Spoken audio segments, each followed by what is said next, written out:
যিহেতু মাজত আৰু মাত্ৰ এটা দিন আছে আৰু যিহেতু দেশে উদযাপন কৰিব ৮০ সংখ্যক স্বাধীনতা দিৱস আৰু অসমতো কেন্দ্ৰীয়ভাৱে খানাপাৰা পশু চিকিৎসা মহাবিদ্যালয় খেলপথাৰত ইতিমধ্যে অনুশীলন চলি আছে আৰু ইয়াতে যিহেতু কেন্দ্ৰীয়ভাৱে আয়োজন কৰা হয় প্ৰতি বছৰে আৰু আমি দেখিবলৈ পাইছোঁ যে কেইবাটাও দিন ধৰি অসম আৰক্ষী ভাৰতীয় সেনা তাৰ সমান্তৰালভাৱে NCC তেওঁলোকে অনুশীলন চলাই আছিল আৰু এই মুহূৰ্তত আমি দেখুৱাইছোঁ খানাপাৰা পশু চিকিৎসা মহাবিদ্যালয় খেলপথাৰৰ পৰা প্ৰায় ২৫টাকৈ প্লাটুনে এইবাৰ অংশগ্ৰহণ কৰিছে আৰু আমি কেইবাটাও দিন দেখিবলৈ পাইছিলোঁ যে তেওঁলোকে অনুশীলন কৰি আছিল। এই মুহূৰ্তত আমি দেখুৱাইছোঁ এনেধৰণে তেওঁলোকে মাৰ্চ পাষ্ট কৰি খেলপথাৰত এক প্ৰকাৰে এয়া চূড়ান্ত অনুশীলন তেওঁলোকে কৰা দেখিবলৈ পোৱা গৈছে। আমি সামগ্ৰিকভাৱে আপোনালোকক পৰিৱেশটো দেখুৱাবলৈ যত্ন কৰিছোঁ।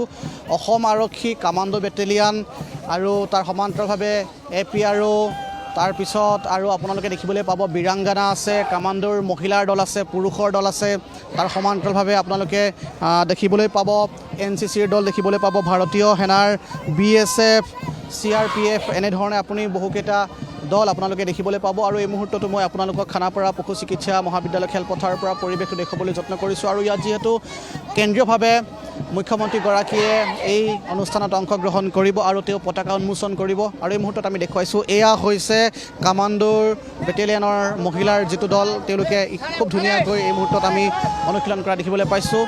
এয়া হৈছে পুৰুষৰ দল। অকণমান আপোনালোকক মই পৰিৱেশটো দেখুৱাইছোঁ।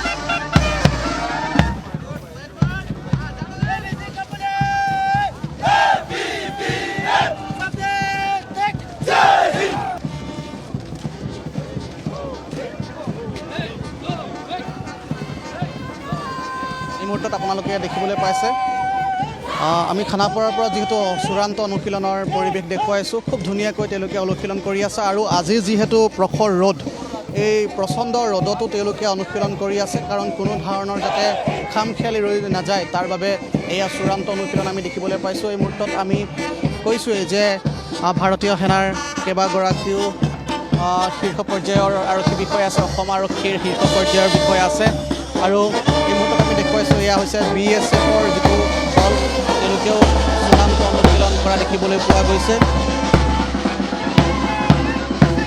আৰু গুৱাহাটীৰ সমান্তৰালভাৱে অসমৰ ঠায়ে এনেধৰণে স্বাধীনতা দিৱস পালন কৰিবৰ কাৰণে ব্যাপক প্ৰস্তুতি আমি দেখিবলৈ পাইছোঁ। নিৰাপত্তাজনিত যিসমূহ কথা বতৰা আছে বা যিসমূহ বিষয় আছে সেইসমূহ শীৰ্ষ আৰক্ষী বিষয়াসকলে চাইছে এইবাৰ যাতে কোনো ধৰণৰ এনেধৰণৰ খাম খেলি ৰৈ নাযায় তাৰ বাবে প্ৰস্তুতি আমি দেখিবলৈ পাইছোঁ। ঠায়ে নাকা চেকিঙৰ ব্যৱস্থা কৰা আমি দেখিবলৈ পাইছোঁ। গতিকে এইবাৰ ২৫টাকৈ প্লাটুনে কেন্দ্ৰীয়ভাৱে খানাপাৰা পশু চিকিৎসা বিজ্ঞান মহাবিদ্যালয় খেলপথাৰত তেওঁলোকে অনুশীলন কৰি আছে। এই মুহূৰ্তত আমি দেখুৱাইছোঁ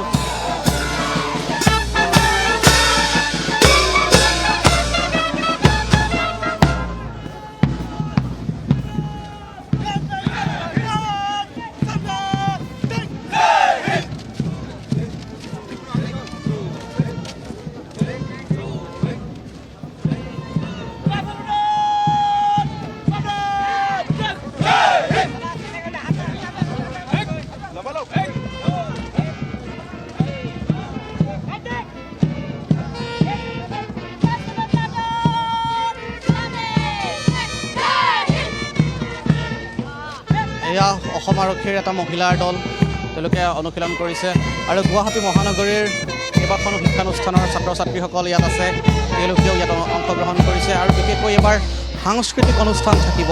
বিগত বৰ্ষৰ দৰে এইবাৰো সাংস্কৃতিক অনুষ্ঠান থাকিব। কেইবাগৰাকীও VVIP ব্যক্তি উপস্থিত থাকিব, তাৰ সমান্তৰালভাৱে মুক্তিযুঁজাৰু পৰিয়ালৰ লোকসকল উপস্থিত থাকিব, কেইবাগৰাকীও ব্যক্তিক ইয়াত সম্বৰ্ধনা জ্ঞাপন কৰা হ'ব। গতিকে এটা জাক জমকতাৰ মাজেৰে এইবাৰ খানাপাৰাত কেন্দ্ৰীয়ভাৱে স্বাধীনতা দিৱস পালন কৰা হ'ব। মুখ্যমন্ত্ৰীগৰাকীয়ে যিহেতু পতাকা উন্মোচন কৰিব, এই পৰিৱেশবোৰ ভাল লাগে আৰু প্ৰতি বছৰে ভাৰতৰ ৰাষ্ট্ৰীয় পতাকাৰ প্ৰতি সন্মান জনাই প্ৰতিগৰাকীয়ে ইয়াত গৌৰৱেৰে সেই অনুষ্ঠান উপভোগ কৰে আৰু দেশৰ সাৰ্বভৌমত্বৰ প্ৰতি গণৰাজ্যৰ প্ৰতি সকলোৱে সন্মান প্ৰদৰ্শন কৰা আমি দেখিবলৈ পাওঁ। এই মুহূৰ্ততো মই আপোনালোকক পৰিৱেশটো দেখুৱাব বিচাৰিছোঁ। মই কৈছোঁ যে প্ৰচণ্ড ৰ'দ আজিৰ দিনটোত তাৰ মাজতো এনেধৰণৰ এটা অনুশীলন আমি দেখিবলৈ পাইছোঁ আৰু এই পৰিৱেশটো আমাৰ দৰ্শকসকলক ND24 দৰ্শকসকলকো দেখুৱাবলৈ যত্ন কৰিছোঁ আপুনি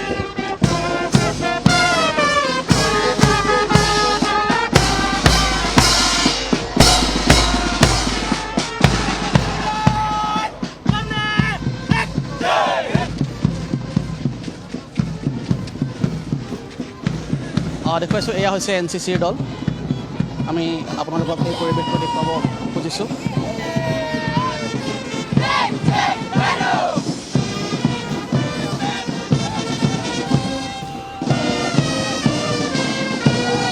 আৰু অকণমান যদি আপোনালোকে লক্ষ্য কৰে পিছফালে এটা ডগ স্কোৱাড আপোনালোকে দেখিবলৈ পাব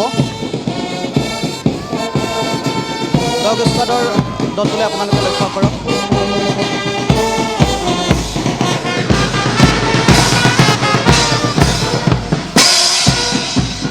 Dog squad.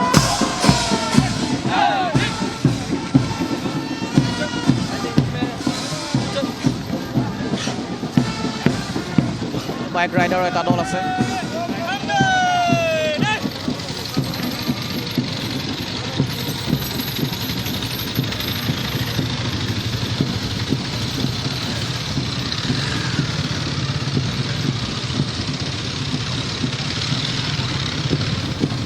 আৰু এই অনুশীলন আৰু এই পৰিৱেশ আৰু খানাপাৰাত যেহেতু প্ৰস্তুতি প্ৰায় সম্পূৰ্ণ ঠিক আছে